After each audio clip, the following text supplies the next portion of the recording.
जी अस्सलाम वालेकुम। एक पिक्चर आपको दिखा रहा हूँ मैं। पाकिस्तानी बकायदा शूटरों ने रोका हुआ है। मामला क्या है, जद्दा में पाकिस्तानी पकड़े गए और वजह क्या है आप भी देखकर थोड़ा हैरान होंगे। नंबर एक तो आप जानते हैं इस वक्त जो कानून दिन ब दिन भाई चेंज हो रहे हैं, बकायदा उनमें सख्ती आ रही है। अभी कहीं भी कोई एक्सीडेंट वगैरह वाला मामला है वहाँ पर आप जाकर हजूम डालेंगे, खड़े होंगे तो आपके ऊपर इस चीज़ का फाइन है। जी, इस चीज़ का फाइन है। और मैंने एक बात आपको पहले भी बताई थी कि बकायदा हमारा गैर मुल्की पाकिस्तानी भाई रोड से गाड़ी गुजर रही है तो उस गाड़ी स्लो हुई, साइड पर एक्सीडेंट था, उसने देखा एक्सीडेंट, उसने मोबाइल निकाला, ऐसे उसकी पिक्चर ले ली। तो शूटर ने देखे, शूटर ने गाड़ी पीछे लगा ली, उनको आगे जाकर रोक कर उस बंदे को अलहदा से नीचे उतार कर जेल ले गया। वो कहानी लंबी है, इसमें मैंने फिर सुनाने बैठ जाऊंगा, वीडियो लंबी होती है। बहरहाल मैंने कहीं पहले की आप वीडियो में उसका मुकम्मल जिक्र किया था कि कोई भी ऐसी गलती मत कीजिएगा। ये जो अभी के जो मामला सामने आती है ना, ये बाकायदा तफ्तीश लगी हुई है। वहां पर पाकिस्तानी को रोका हुआ है, को उसकी अच्छे से तलाशी ली जा रही है। आपको वीडियो क्लिप भी साथ में दिखा रखा हूँ, ये देख लेंगे आप। तो बात करने का मकसद ये है कि ये जो गाड़ी में पीछे आ रखी है ना, ये भी पाकिस्तानी भाई हैं, इनको भी रोका गया। अभी जो तफसील सामने आ रखी है वो सुन लें।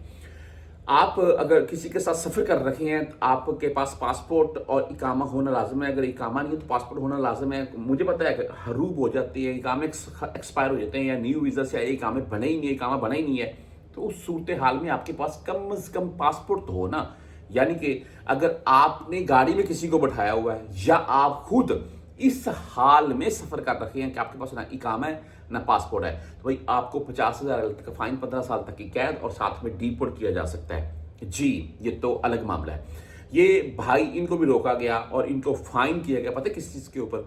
ये जो गाड़ी जिसमें आ रखे थे ना, उसकी नंबर प्लेटें भी बिल्कुल ठीक थी, लेकिन नंबर प्लेट आप तमाम दोस्त जानते हैं ब्लैक होती है, यानी कि वाइट नंबर प्लेट होती है, ऊपर ब्लैक लिखा होता है। जैसे कि किसी का नंबर है 414, तो वो 414 जो है वो ब्लैक में लिखा होगा, अलिफ बे जीम, वो ब्लैक में लिखा होगा। तो वो जो ब्लैक स्याही थी ना, वो इनकी खत्म हो चुकी थी, बिल्कुल मध्यम रह गई थी। तो उस चीज के ऊपर ये जो इनको गाड़ी वालों को रोका, इनको भी फाइन किया है, इनको भी पकड़ा है। और जो पहले भाई खड़े हुए हैं पाकिस्तानी, उनको भी अलहदा से खड़े करके अच्छे से तलाशी ली जा रही है।